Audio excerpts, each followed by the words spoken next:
bête, Loulou le pouet, Mireille l'abeille, Marie la fourmi, Patouche la mouche, Belle la coccinelle, Camille Barnabé, Siméon le papillon, Carole Chloé et Léon le bourdon. Léon le bourdon, le miel délicieux.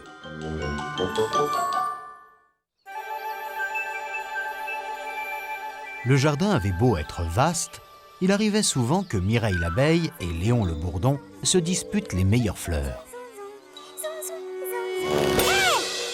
Dis donc, faut pas te gêner.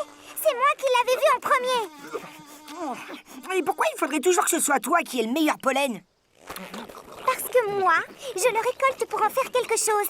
Mon miel est réputé dans tout le jardin. Ta modestie aussi. En tout cas, moi, personne ne dit derrière mon dos que je suis paresseux, égoïste et inutile. Quoi? On dit vraiment ça? Voyons, Léon, tu ne sers pas à grand-chose à part te baffrer de pollen toute la journée. Si encore tu fabriquais du miel. Et pourquoi pas? Parce qu'un bourdon qui fait du miel, personne n'a jamais vu ça. Vous allez voir ce que vous allez voir. Léon était plein de bonnes intentions, bien décidé comme il l'était à changer de réputation. Mais on ne s'improvise pas abeille du jour au lendemain. Non, zut alors. J'ai même pas pensé à lui demander comment ça se faisait du miel. Salut Huguette. Tu sais que je fais du miel maintenant? Du miel, toi? Ça te ferait plaisir que je t'en donne? D'habitude, je me fournis chez Mireille, mais au contraire. La différence avec moi, c'est que j'en fais cadeau. Tu auras ton pot demain. Mais pourquoi tout le monde imagine toujours que tu es... Paresseux, égoïste et inutile? Bon, la jalousie, tu sais. Maintenant, il n'y a plus qu'à... Dans le jardin, la rumeur n'allait pas tarder à se répandre. Loulou, tu connais pas la dernière? Léon fait du miel. Non! C'est Mireille qui va pas être contente! Oh, tu parles! Paraîtrait même qu'il y en aura bientôt assez pour fournir tout le jardin. En fait, rien que de penser à tout le travail qui l'attendait, ce gros paresseux de Léon était déjà découragé. Bof, ça devrait suffire.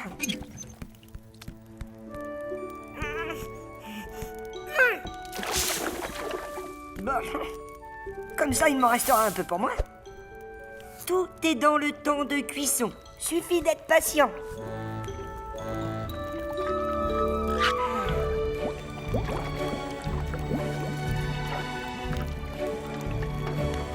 Oui, enfin bon, faut pas y passer trop longtemps non plus, hein.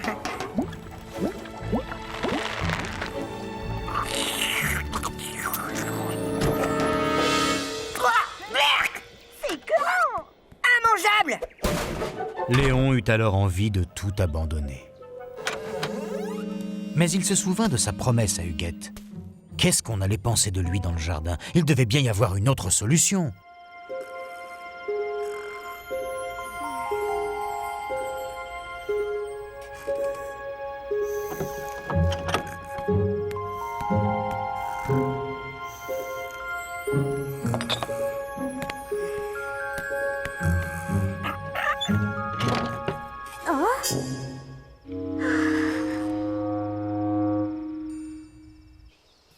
Alors? Délicieux. Bien meilleur que celui de Mireille.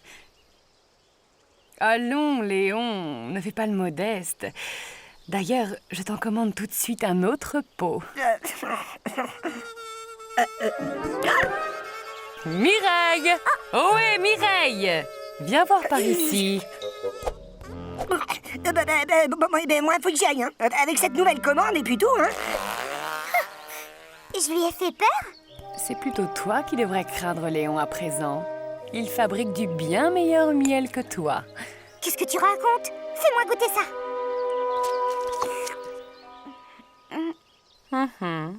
Le miel de Léon? Mais on dirait exactement le mien. Ah, j'en étais sûre! Mais ça va pas se passer comme ça! L'abeille était bien décidée à demander des comptes à ce bourdon voleur. Mais arrivée près de chez lui, elle eut soudain une bien meilleure idée.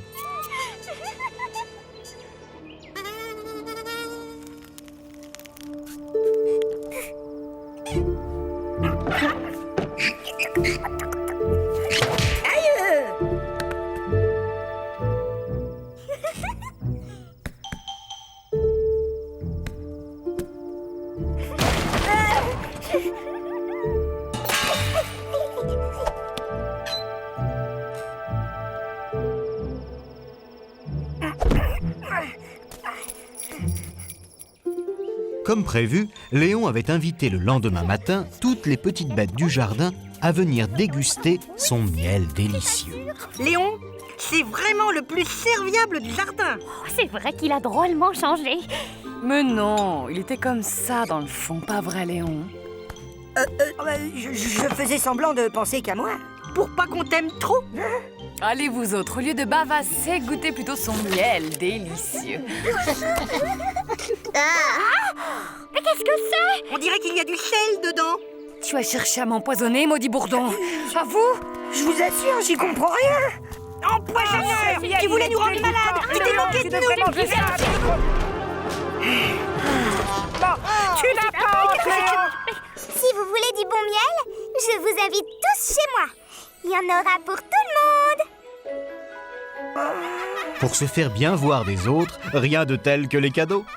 Mais en offrant ce qui n'est pas à vous, vous risquez bien de prendre un mauvais coup.